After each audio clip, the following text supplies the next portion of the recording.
that brings us to our next session, which is Javier, and he is going to talk about creating retro relics, replacements, and redesigns in 3D.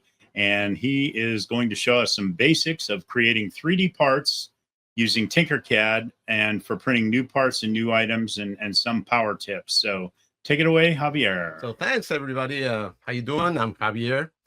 You guys may know me, may not. I'm old Tinker Apple II fan. My favorite Apple II is the Apple IIc. I collect a lot of Apple IIcs and a lot of retro stuff, but mainly Apple.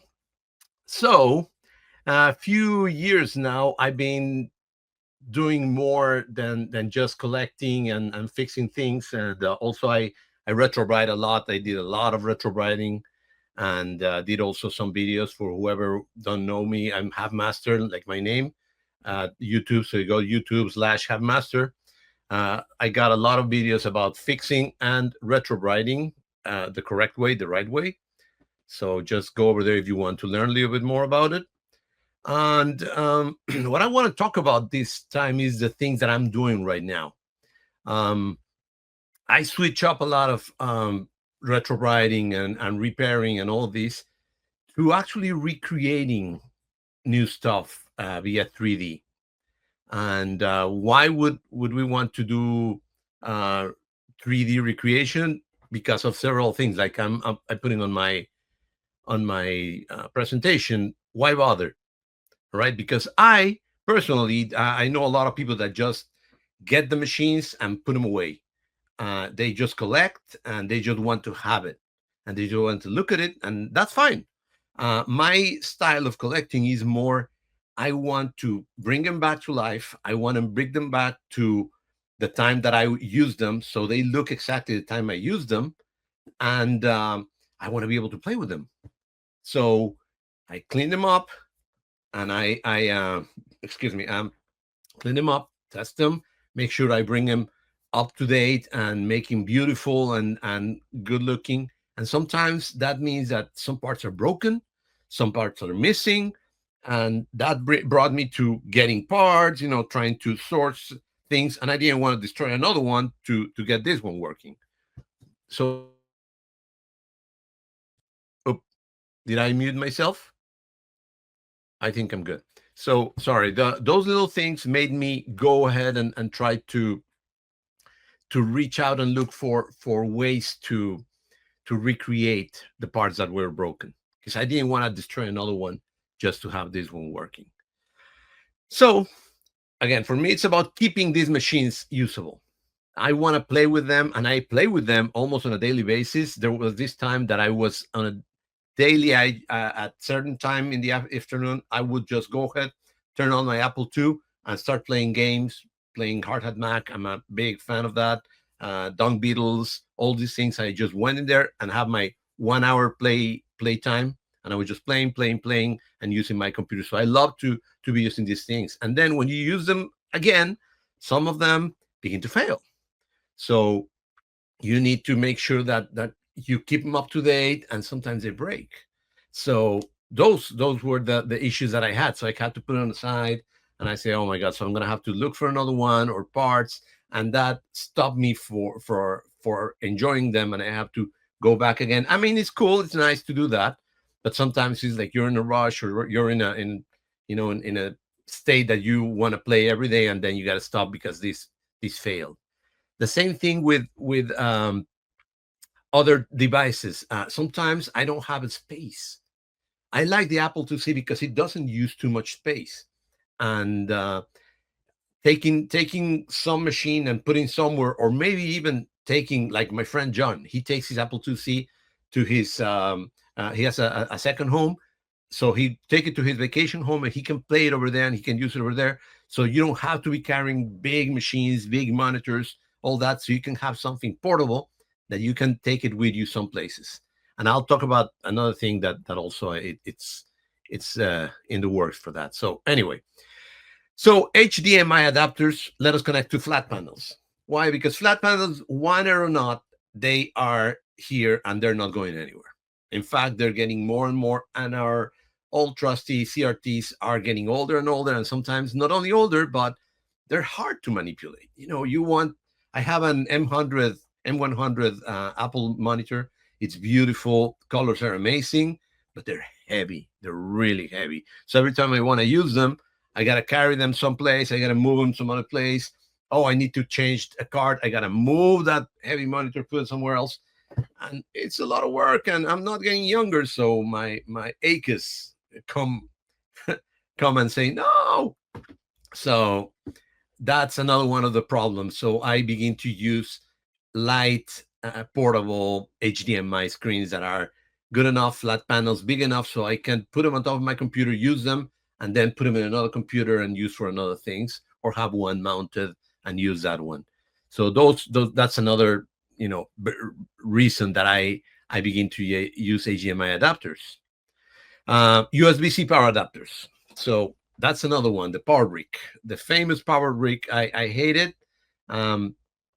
So I came out with a little solution. This is for the Apple IIc, and also it has like a little thing that shows how much voltage is outputting. So those are the little things that I like to create. I came out with all these ideas. Why should I be carrying this heavy leash and a brick on a leash everywhere? And it's a problem, and then you got to look for some place, and it doesn't fit here, blah blah blah. So replacements of things that are just needed, but sometimes not. You don't have to be carrying the original, because also the original is not really that important in that. Like a power supply is not really so important to keep the original one and to show it, because it's really not not part of the beauty of the machine.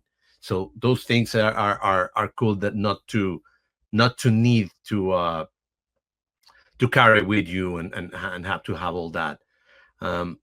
Just a second, I'm reading a little bit of the comments just to see if there's something important I gotta talk to. But yeah, then USB-C power supplies. That's another one. There's a lot of people that were asking for it, and naturally they sell very well. So thank you very much. And yeah, it's something that is good to have. If you need it, or you lost your power supply, or where is it, or it failed, you can always bring over here and keep on working with your computer. And of course, 3D printed parts to replace the brittle plastic, and cases for your new devices. And like I said, there's something magical about having an Apple II boot nowadays in a new device. It's like I still can use in my up-to-date 2025 or my big screen at home. I can still use my beautiful Apple IIc and even play in that big screen. For old people like me that eyes are beginning to fail, that's also good. You got a big screen that you can use and still read and look at things and really enjoy them big. So that's another one. Let's go to the next one, please. Oh, there you go. Thank you very much. So the evolution of Apple hardware, it's a little history. There was a lot of third-party companies that did a lot of cool stuff, meaning they did a lot of little things that helped the computer make more things. On the Apple IIc, there was a plethora of things. There was an external clock card, or device, not even card, external clock device, so you can add a clock. Of course, monitors, flat screens. The classic flat screen monitor from Apple, and all these little devices that help us. But then the companies begin to vanish, begin to die, or acquired, or just move on to other things. So now it's difficult to get those things, and the community, of course, survived. The parts didn't. So what do we do? Where do we get things like, I just heard from another presentation, this notcher. There are so many people that would like this notcher nowadays, just to have fun with them, just to do their discs, and you can get them anywhere.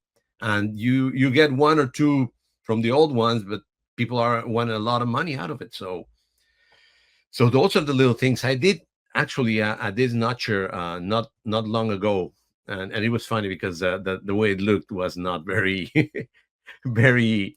I didn't thought about it, but it looked really weird. So I saw the few ones that I did, but I there was not much persons looking for it. So anyway, that's other things that we wish you could still get them, and they are not here anymore. So we gotta go and create our own. So now makers and small businesses are reviving the ecosystem, like us. Where we come up with and all this started really when I was talking to friends, and like the poster that Martin was talking about. We're talking to friends, and that happens a lot in this community. And I love about this community is that we begin to talk about, hey, remember this thing, remember this other thing. And we were talking about that poster, and I was right, like, I don't like, I never use Pascal. I was never into Pascal programming, but I love the look of that poster. So I was so happy with it. I say, I wish I could get one. So I went to look for one, and the one or two that I found were really in bad shape, expensive, and they were like wanting too much for it. So why should I spend a lot of money on something that, yes, it has history, but it's not in good shape? And personally, and that's a personal thing, I'm not interested that much in the history, but as the looks of it. So I really like the way it looks, the aesthetics of that. So at the end, we were talking to some people, and they helped me. Some people helped me. They sent me photos of the originals, and they say it would be nice that you could recreate it. So I am a designer, so I went to Adobe Illustrator, and it took me a few months. It's really complex to do that, but I redid everything in vectors, so you can resize it, you can change it, you can do a lot of things, and it's all high quality. So I redo everything, and I reach out to a printer, and they printed professionally. So I did a few. I don't know. I think it was like 40 or 50, and sold them out all. I only have one more that's right now here in my office, and I look at it every day. I love it, and things like that are the things that we begin to in the community. We begin to talk about something, and we find the need of it, or not the need, but the nice to have. And we say, well, I would love to have this, and I would love to be able to connect my monitor, because while I'm fixing my CRT, I would like to keep on playing with this. So yeah, I the HDMI adapters, so we can do the flat panels. The projects like open source projects and 3D printing. That's another thing. I'm involved with several people, like my good friend Joe. Kudos to Joe, please. Hello. He's an amazing creator in the community, and he's always open to listen. Right now, he listens so much that he's very busy, but we're always talking to each other and say, hey, what about this? Wouldn't be nice to be able to fix this problem or use this? And he comes with these ideas. He creates these awesome PCBs. Also, Ron is another one that creates some PCBs for Macintosh and all that. And then they come to me and say, well, but they don't look that nice. Just the PCB. Why don't we put like and I'm like, oh yeah, I'll help you with that. And we create the covers for that, the 3D printed cases. And I want the cases to look just like the old ones, those old styles, so they meet the same style as the original, so it doesn't look out of place. And that's part of the beauty of it, that we get together, we create new things that not only add value, but they look good, they don't look out of place, and they meet a goal and help you regain the beauty of the machine. So hardware and software that people do, we try to cooperate each other and help each other to do these things that happen. So communities like KansasFest are fueling the creativity. So this take us to the common modern retro devices. So some examples, and I didn't include it. I should have the disk emulators. Floppy emulators are everywhere now. Before there was only the CFFA and maybe one or two small ones. Now we got a plethora, all kinds of, from very cheap to not so cheap, but very functional. One of them is the floppy EMU. That is, I think, is the one that right now it's the master of all of them, because It's what the CFFA used to be, but now it supports all the modern .was and all that formats.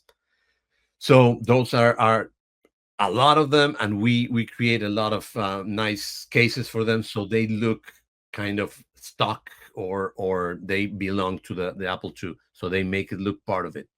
HDMI adapters like the BDHD, the Pi-based solutions. Right now, there's a lot of the Pi-based solutions that use, I think it's the Pi Nano or something like that, and it converts the image to beautiful HDMI quality. And also, there's a little button that you can move between green, amber, color, mono. So it's very usable. That's another thing. You normally in some CRTs you have a button that when you're using some things that need kind of one resolution, like the Apple II desktop, that needs to be very, very clean. You just click this button and it goes to mono. But there's other monitors that don't allow you to do that. So this is the beauty of these HDMI adapters, that you get beautiful high quality image anywhere, and then just with a button you can change it to green, so it looks like your old green screen that you used to have.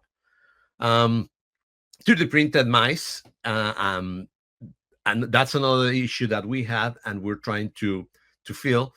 There was a need for 3D printed mouse, or options on mice for the community, and the ones that were available were expensive, were broken, they didn't work very well. So I found that need, and again, it's not only me, but I met with the community members, and we came with a plan, and we had normal mice converted to the DB9 connector, and they work on the Apple II, and even in the lower end Macs.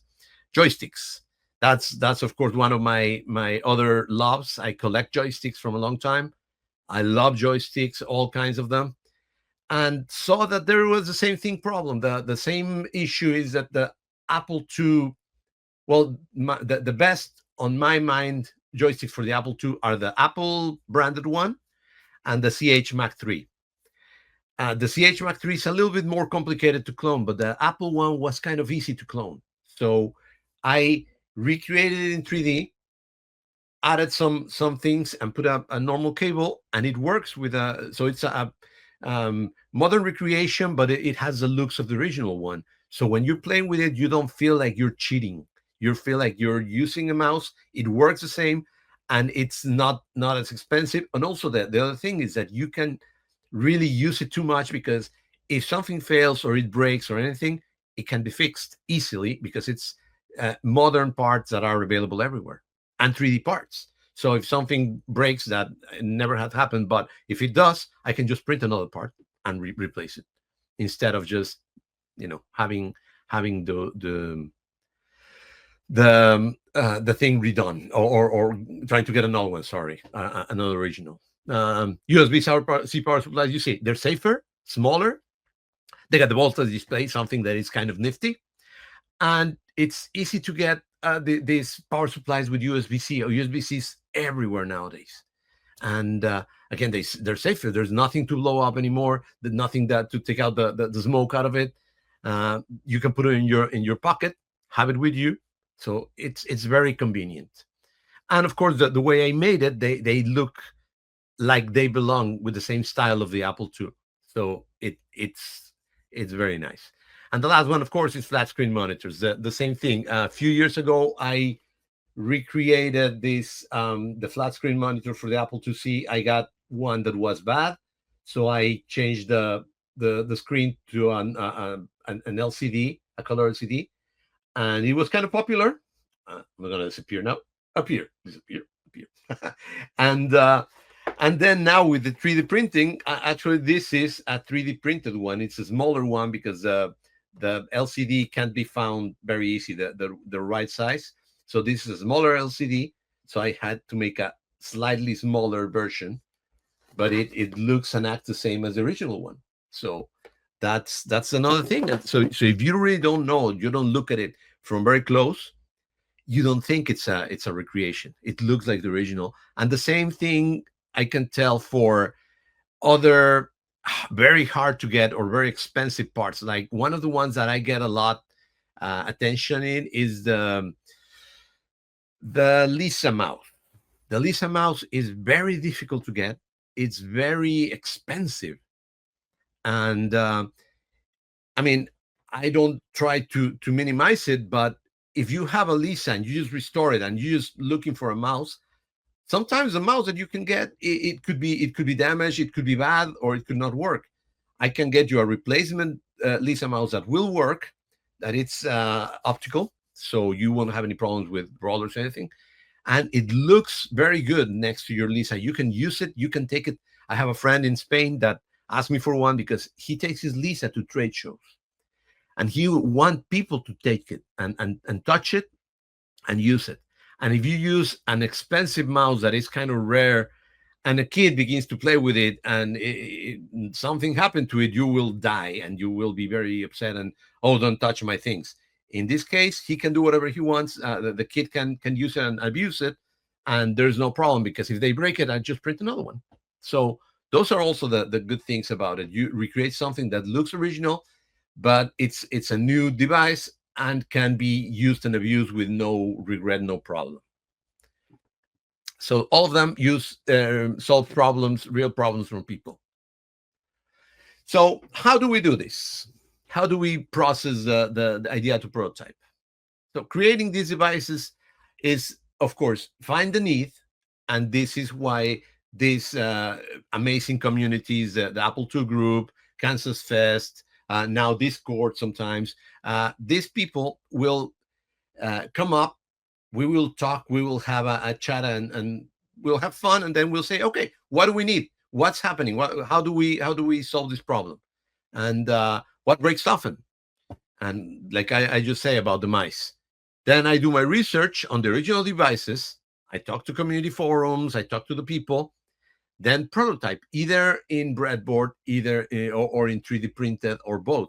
Sometimes I go, of course, the easy way. I try to find something that already is happening, that already is working, that can be modified to use with older devices, like the joystick.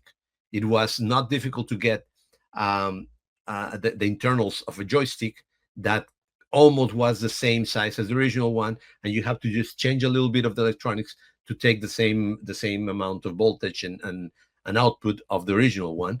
And after that, it was just a matter of creating the look and feel of the outside. Even there was a clear 3D created out of it for Mac effects. And those are the other ones. I like to hang out with other creative people, like, of course, Joe, Ron, Jonathan Adar. He's an amazing guy that he always have new things and ideas. And of course, Mac Effects, our good old friend from Mac Effects, Mark Josaitis. He's my inspiration. He created the clear Apple II, the clear Mac, and now the black ones and the Apple IIc. We worked together on the Apple IIc because we saw that I created a long time ago an Apple IIc black one, painted. He liked it so much, he said, let's do it. Let's do a big one. And he did it, and you saw what happened to it. So those are the things that I love about this community. We get together, we have ideas, and we put it together and make it happen.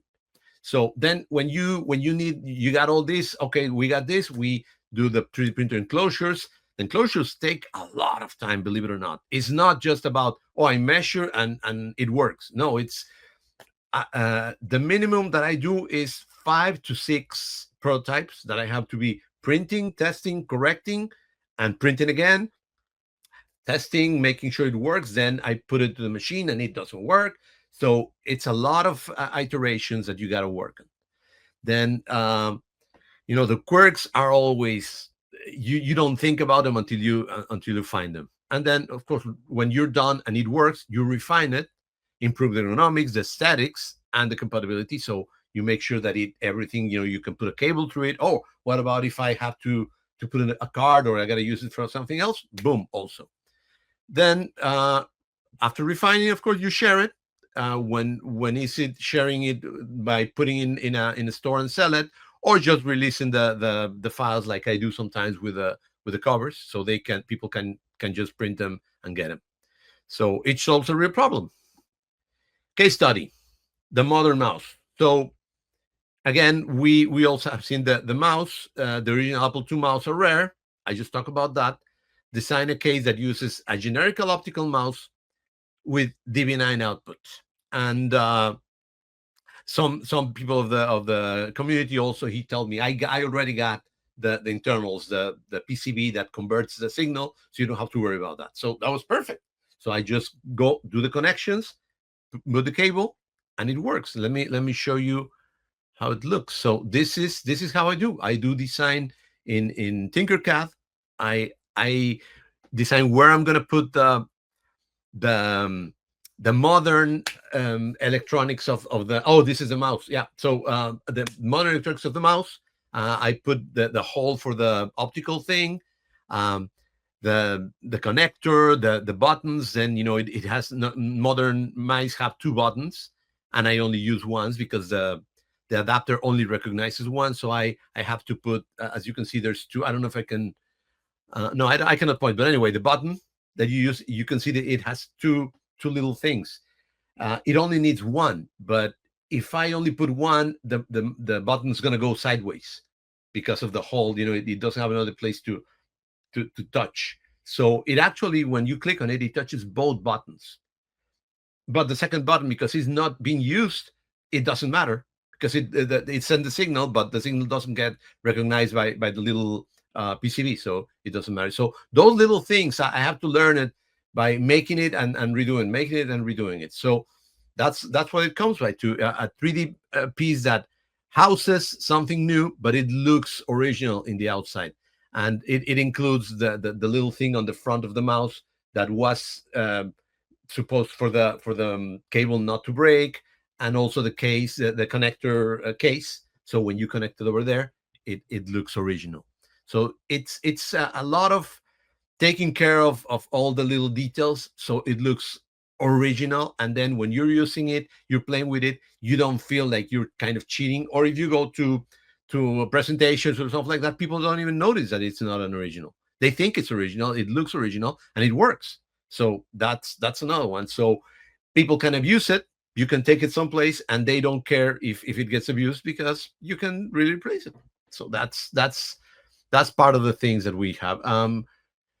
I think I'm doing good in time. Okay, yeah. So I'm not going to show the thing. What I'm going to do is I'm going to show some of the things, and then I'll open for questions anyway. So show and tell. I got, of course, as you may know, I got the 2 things, ABTs and ABT stuff. And I was talking about how they came out. And I got 2 minutes left. Oh, better. So anyway, latest creations, compact CRT style flat screen monitor, that's coming up. Wireless peripherals, Bluetooth mouse, USB-C power adapters, more of them, and 3D cases. So what's next? I'm going to be showing something. So let me hold on. I gotta also share my extra camera so people can see the things that I'm been working on. So whenever, yeah, there you go. And let me finish this talk, and I'll show the things, so you can put them on the front, please, Ron. Portable Apple replicas, more sustainable production of bioplastics, and innovative power cases and modern additions. So again, this is for the community. So the community has the upper hand in this. So if somebody have a need for this, please contact me, talk to me, and we will try to make it happen. As you can see, this is my prototype of wireless mouse with 2 buttons, because they asked me for that. So this is wireless. This is the connector for the back. This is the latest thing that I've been working on, and this is going to be ready in about hopefully like a month. This was created by me and Vince Brill.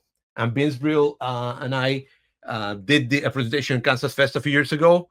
It has been taking so long because there's not good technology. There was not enough technology and quality in 3D printers to be able to have large peripherals to be 3D printed. But now there are. So as you can see, this is a very high quality color matching 3D printed case, and it works. It doesn't work this one because this is my prototype, so I didn't have time to finish it. But it's breaking. So anyway, it's a color LCD, 9 inches from an iPad, and it will be part of the Apple IIc. You will be able to close it. In the back, there's going to be a battery, and this battery will be able to power the computer itself. And also, I plan to put an SD card inside, and the HDMI connectors, so you have HDMI quality directly on the LCD. So everything is going to be high quality. You're going to be able to take it home, to take it around, take it with you, and show it off. It's going to be a battery that lasts like about 2 or 3 hours, and you will be able to really play remotely anywhere. So those are the things that I've been working on. Of course, well, like we say, cases galore. There's a lot of little cases that we have created. And again, it's coming out. It's a lot of products coming out, and 3D things that really help. So that's it. Let's open for questions, please. So Javier, we're about 3 minutes over. So there are a bunch of questions that if I'll you go answer over them in the Discord. So yes, thank you. That was an awesome everybody. presentation.